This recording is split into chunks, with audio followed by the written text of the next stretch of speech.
इसमें हम देखेंगे आंतरिक शासन का अर्थ क्या होता है ना। इंटरनल गवर्नेंस का अर्थ, यह नियम संरचना पॉलिसी के द्वारा तैयार की गई एक प्रक्रिया है जिसके द्वारा संगठन में प्रबंधन प्रभावी रूप से कार्य कर सके। इसमें आते हैं नियम। यह एक विशिष्ट कथन होता है जो अलग अलग परिस्थितियों में लोगों को क्या करना चाहिए अथवा क्या नहीं करना चाहिए यह बताता है। ये क्या होते हैं, नियम होते हैं। और उसके बाद आती है संरचना। संरचना क्या होती है, श्रेष्ठ तथा अनुयायियों के मध्य संबंधी को एक क्रम में करना, है ना, वो कहलाती संरचना। नीतियाँ क्या होती हैं, यह सामान्य कथन होते हैं जो अलग अलग परिस्थितियों में निर्णय लेने में मदद करती हैं, ये होती हैं नीतियाँ। इसमें कुछ महत्वपूर्ण हैं, ये महत्वपूर्ण क्यों हैं।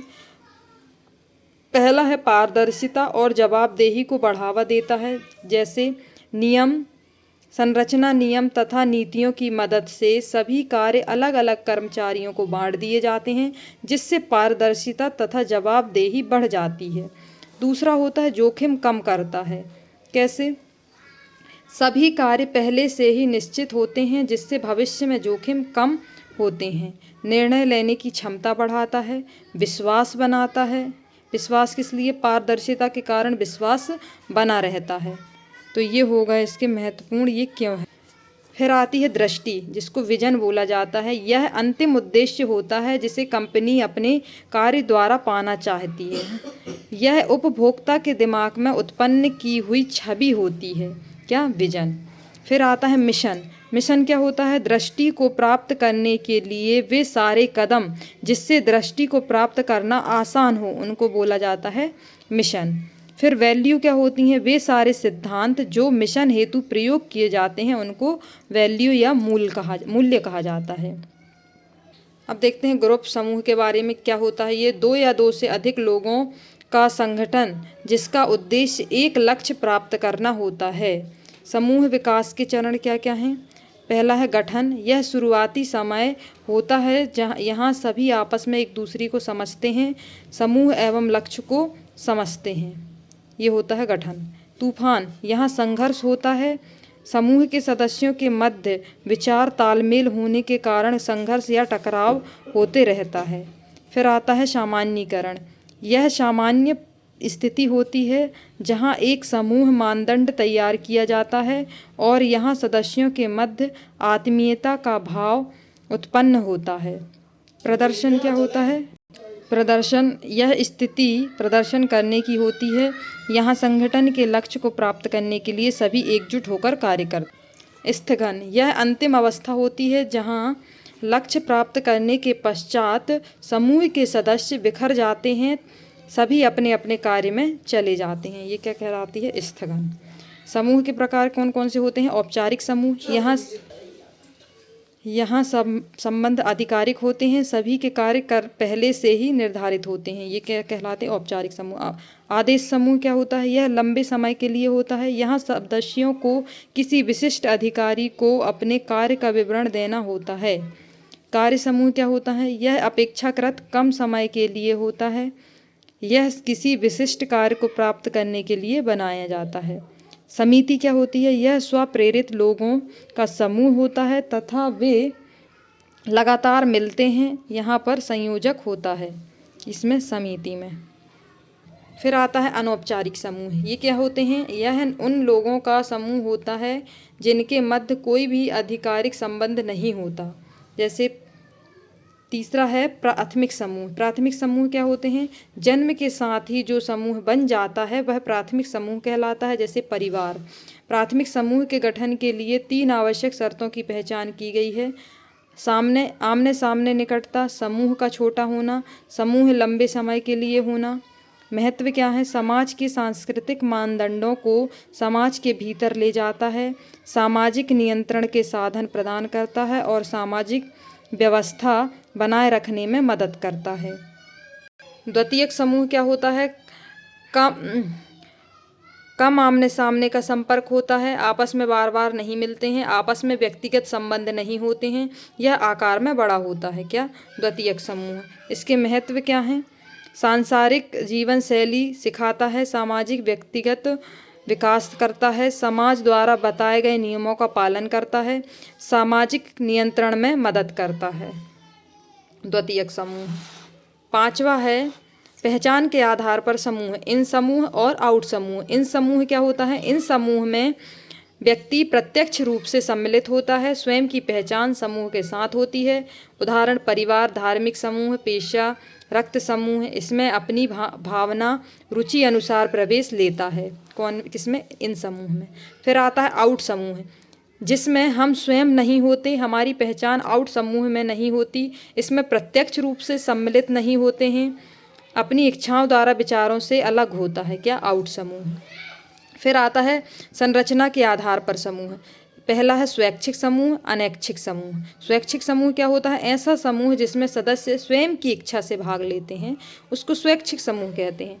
अनैच्छिक समूह क्या होता है? ऐसा समूह जिसमें सदस्य स्वयं की इच्छा से भाग नहीं जुड़ते, उसको क्या बोला जाता है? अनैच्छिक समूह।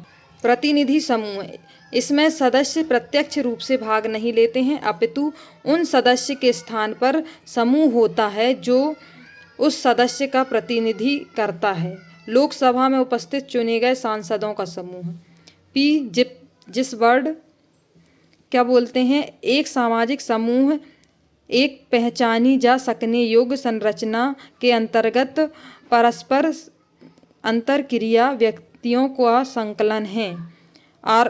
आगवर्न और निम्नकॉर्फ द्वारा जब कभी दो या दो से अधिक व्यक्ति एकत्र होकर एक दूसरे को प्रभावित करते हैं तो वे एक सामाजिक समूह का निर्माण करते हैं। बोगार्ड्स ने क्या बोला है? एक सामाजिक दो या दो से अधिक व्यक्तियों का समूह होता है जिसका कुछ समान उद्देश्य होता है, एक दूसरे को उत्तेजित करते हैं, समान भक्ति रखते हैं और सामान्य क्रियाओं में भाग लेते हैं। फिर आती है सामाजिक समूह की सामान्य विशेषताएं। एक से अधिक व्यक्तियों का संग्रह, पारस्परिक संबंध, सामान्य हित, निश्चित सामाजिक संरचना, स्थिरता, समूह के आदर्श नियम, योग्यता के आधार पर कार्य विभाजन, स्वेच्छा से सदस्यता, समूह में अपनी शक्तियाँ होती हैं। ये होती है सामाजिक समूह की सामान्य विशेषताएं। फिर आती है टीम।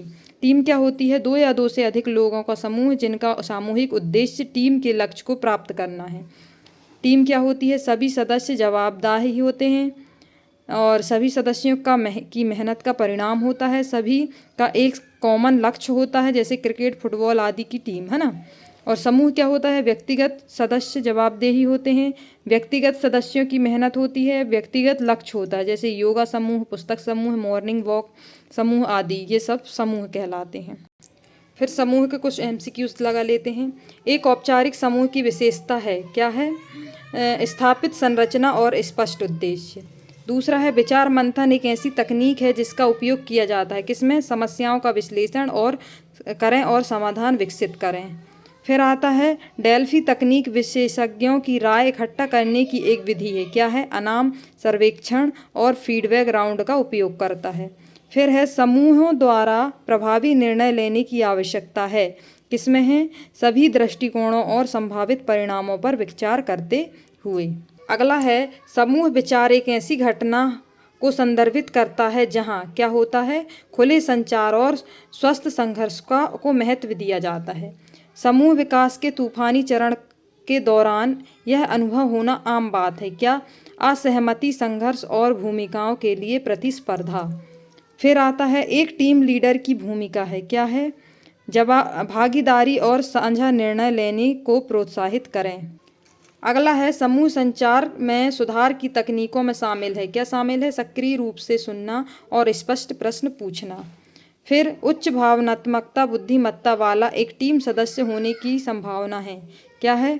अपनी भावनाओं को समझने और प्रतिबंधित करने में अच्छे होते हैं ये। फिर एक समूह में तालमेल का तात्पर्य है, क्या है? किसी समूह का संयुक्त प्रभाव उसके व्यक्तिगत भागों के योग से अधिक होता है, ये है उसके तालमेल का तात्पर्य। फिर है एक समूह मानदंड है, क्या है? सदस्यों को कैसा व्यवहार करना चाहिए इसके बारे में एक अलिखित अपेक्षा, क्या है? समूह मानदंड। फिर आता है क्रॉस फंक्शनल टीम की प्राथमिक विशेषता, क्या है? सदस्य विभिन्न क्षेत्रों से विशेषता लाते हैं। प्रभावी समूह कार्य का एक प्रमुख उद्देश्य प्रमुख लाभ क्या है? एक सामान्य लक्ष्य प्राप्त करने के लिए साझा जवाबदेही। फिर है समूह संघर्ष के दौरान यह महत्वपूर्ण है, क्या है? मौजूदा मुद्दे पर ध्यान केंद्रित करें और ऐसे समाधान खोजें जो मूल कारण का समाधान करें। फिर है टीम वर्क में बुनियादी नियम मदद करते हैं, कौन से? व्यवहार और संचार के लिए अपेक्षाएं स्थापित करना। फिर सांस्कृतिक विविधता वाली टीम का प्रबंधन करते समय यह महत्वपूर्ण है, क्या है? विभिन्न संचार शैलियों और मूल्यों के प्रति संवेदनशील रहें। अगला है किसी टीम में प्रभावी संघर्ष समाधान में अवसर शामिल होता है, काय का? चिंताओं को व्यक्त करने और समाधान खोजने पर ध्यान केंद्रित करने के लिए आई कथनों का उपयोग करना।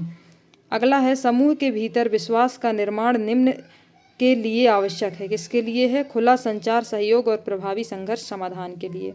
अगला है एक निष्क्रिय टीम की विशेषता होती है, क्या होती है? विश्वास की कमी, खराब संचार, अनसुलझे संघर्ष और कम मनोबल, ये है। अगला क्वेश्चन है टीम सेटिंग में रचनात्मक प्रतिक्रिया प्रदान करते समय निम्नलिखित पर ध्यान देना महत्वपूर्ण है, किस पर? व्यवहार, इसका प्रभाव और सुधार के लिए सुझाव पर।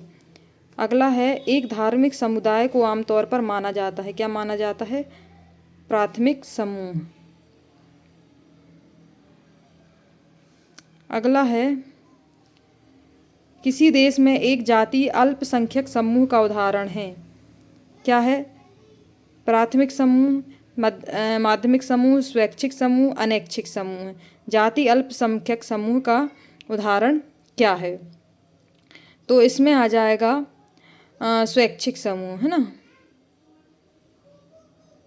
नहीं, अनैच्छिक समूह आएगा, क्योंकि जाति अल्पसंख्यक समूह में ये अपनी इच्छा के ऊपर निर्भर नहीं करता। अगला है एक स्वैच्छिक समूह है, क्या है? एक समूह जिसमें लोग अपनी मर्जी से शामिल होना चुनते हैं। ये रहा हमारा समूह।